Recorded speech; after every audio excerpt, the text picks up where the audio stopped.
Ya, Baik. silakan.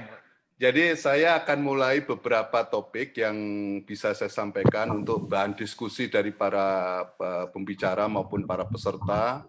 Bapak-Ibu sekalian, lanjut. Jadi ada beberapa hal yang ingin saya sampaikan dari mulai potensi, terus produksi nikel Indonesia, peningkatan nilai tambah nikel, perkembangannya seperti apa, kemudian strategi kebijakan peningkatan nilai tambah di dalam negeri, dan upaya untuk mendorong peningkatan nilai tambah mineral di dalam negeri. Lanjut. Jadi kalau kita lihat di sini Pak, jadi kalau saya tidak bicara masalah sumber daya ya, karena masih diupayakan berubah menjadi cadangan. Kalau cadangan kita berdasarkan data yang ada di Badan Geologi itu kira-kira 4,5 miliar, 4,6 miliar ton biji.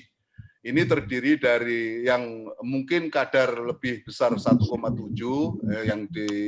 yang bisa diproses tadi RKEF itu, kemudian sekitar 930-an juta ton kemudian biji, kemudian yang untuk lebih kecil 1,7 itu kurang lebih 3,6. Memang besar sekali yang tentunya yang di bawah 1,7 yang pada saat ini belum dapat diproses, hanya beberapa saja yang sedang akan mulai memproses.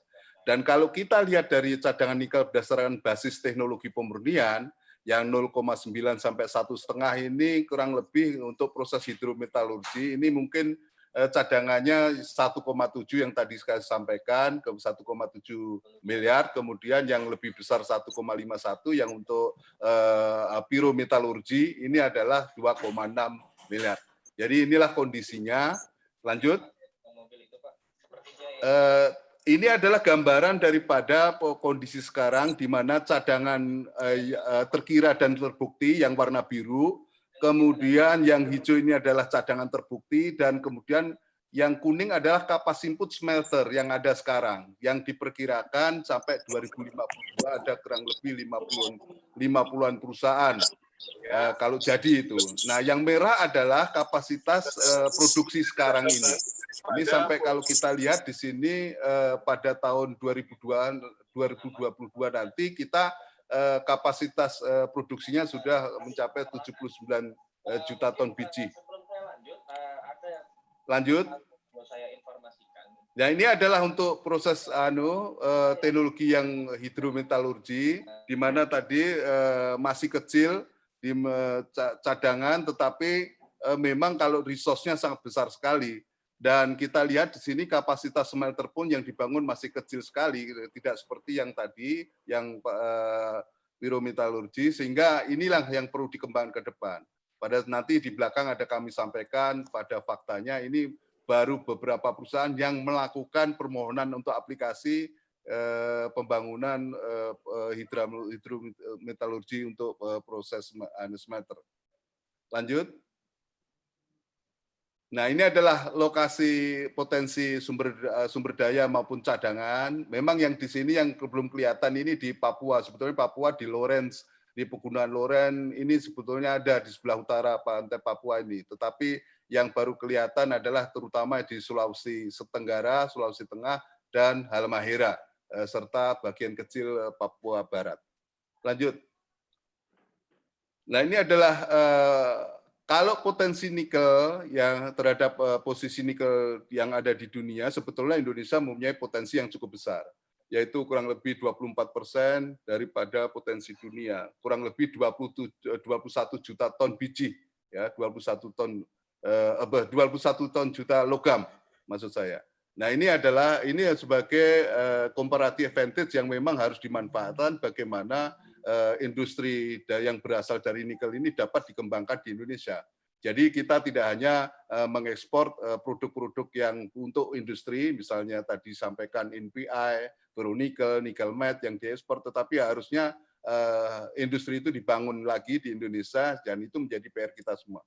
Lanjut.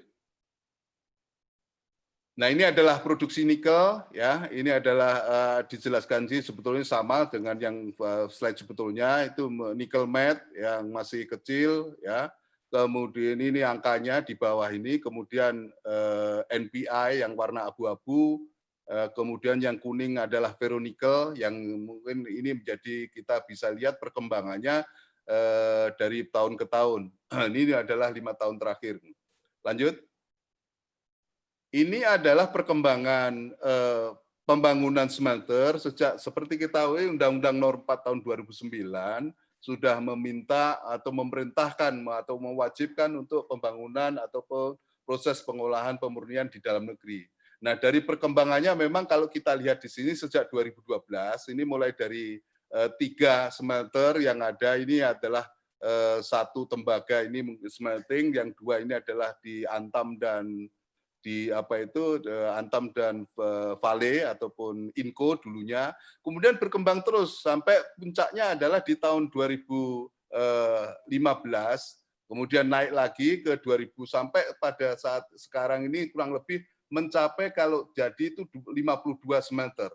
Memang yang sebagian besar adalah yang disampaikan tadi bahwa yang paling besar adalah untuk nikel sampai 29 smelter yang akan dibangun oleh perusahaan-perusahaan baik BUMN maupun swasta. Yang lainnya memang masih kecil-kecil ya, misalnya boksit ini kalau jadi di 2024 ini ada 9, terus kemudian besi 4, tetapi yang lainnya masih belum kelihatan, dan tembaga ini selain Freeport dan Aman jadi tambah menjadi 4 ini.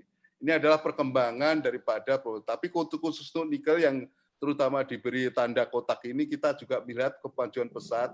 Nah, nanti pertanyaannya adalah apakah kita akan membiarkan terus memberikan peluang untuk investasi di dalam membangun smelter yang hanya berbasis untuk produk-produk yang intermediate. Permasalahannya nanti apakah cadangannya cukup berapa lama itu yang jadi tadi sudah disampaikan.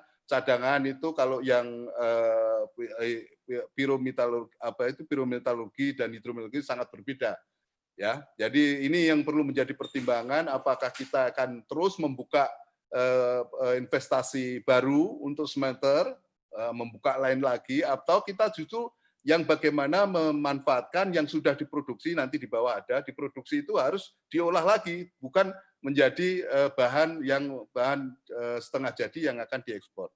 Lanjut.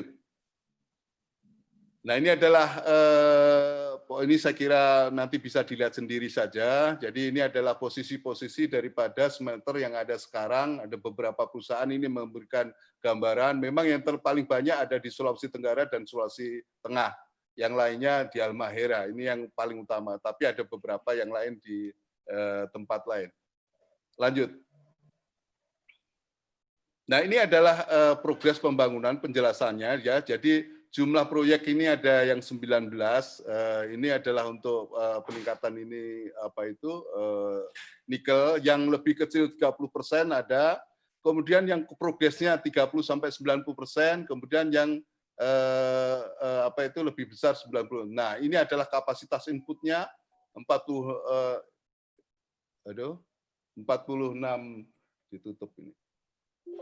Dan total rencana kapasitas produksinya adalah 3,2 juta ton per tahun. Ini adalah perusahaannya yang yang menjadi membangun, dan ini adalah perusahaan-perusahaan juga, ada 9.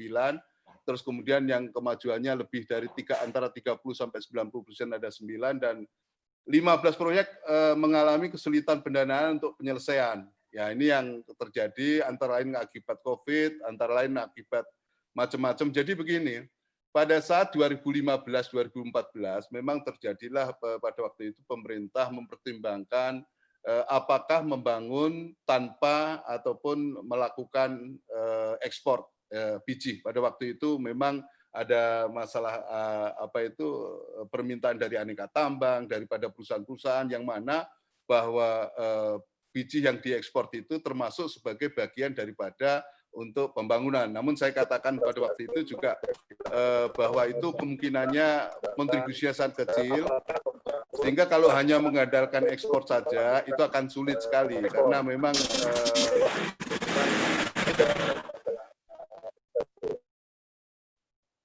ini akan sulit sekali, dan oleh karena itu pada saat ini yang perusahaan 15 proyek yang sejak November 2019 di stop ekspor bijinya 15 proyek mengalami kesulitan pendanaan. Kami di pemerintah berusaha market sounding kepada para investor, namun demand sangat sulit sekali mendapatkan investasi untuk 15 proyek yang memang kekurangan pendanaan ini.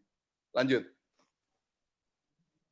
Dan ini adalah tadi saya kira ini produk-produk dari nikel, saya kira ini sudah disampaikan Pak Sukiyar tadi di depan. Saya kira lanjut saja. Nah, ini adalah sama sebetulnya yang disampaikan Pak Sukiyar tadi. Jadi pohon industri yang industri yang biru ini baru ada yang sudah ada di Indonesia, tetapi yang merah-merah ini adalah yang tugas kita, termasuk yang untuk yang lateritic ore ini.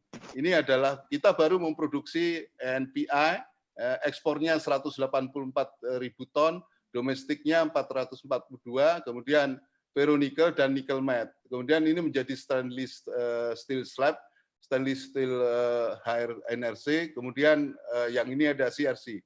Dan ini adalah yang biru-biru ini baru kita mulai, kemudian yang merah, yang ini yang memang harus kita juga upayakan pemerintah bagaimana membangun, karena ini investasinya saya kira cukup besar dan mungkin kalau diminta mungkin yang mampu ini adalah mungkin BUMN, kalau pemerintah sendiri saya kira akan sulit sekali.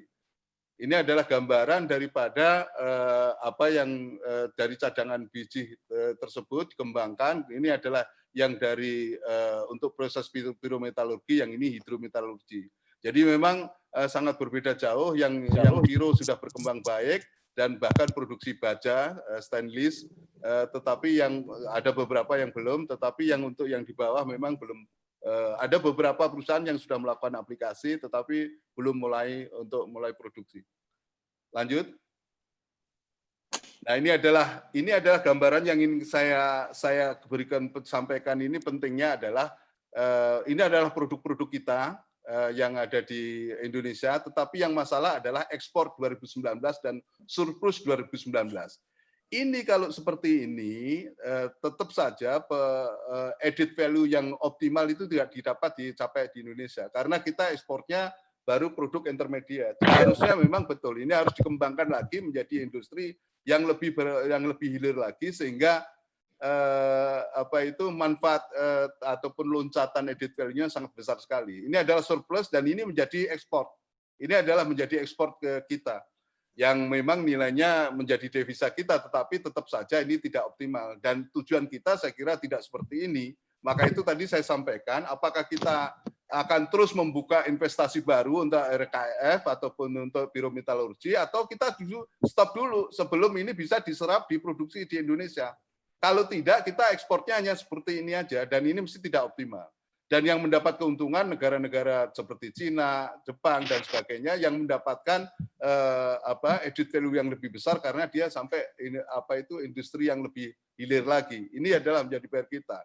Memang permasalahannya adalah tidak teknologi tadi saya sampaikan juga, disampaikan Pak Sukiyar, teknologi itu kita biasanya memang masih beli ya. Jadi kalau nggak beli, itu ada dua kemungkinan, bisa dibeli atau tidak sama sekali.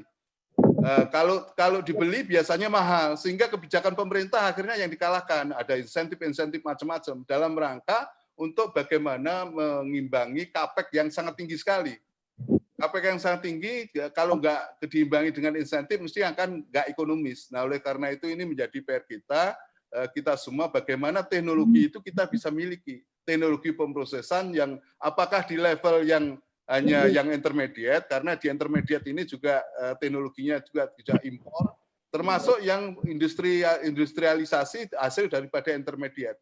Ini yang menjadi PR kita. Kalau kita bisa bisa membuat teknologi sendiri, tentunya menjadi keunggulan kita, comparative advantage kita untuk bagaimana memproses yang semua sampai optimal. Ini adalah PR kita yang ingin saya sampaikan, bahwa kita mempunyai tugas untuk bagaimana lebih hilir. Nah, kalau tidak ya kita akan sebegini terus dan orang masuknya adalah pada level-level smelter yang masih di awal. Gitu. Lanjut. Nah, ini adalah ya. Ini adalah kita ya. Jadi ini adalah strategi kita, strategi kebijakan. Jadi bagaimana mulai dari eksplorasi, Karena bagaimanapun juga tadi itu keterbatasan cadangan ataupun resource kita harus bagaimana mengeksplorasi. Banyak yang kita belum eksplorasi secara detail, terutama di daerah Papua atau ke daerah Maluku, ke Provinsi Maluku.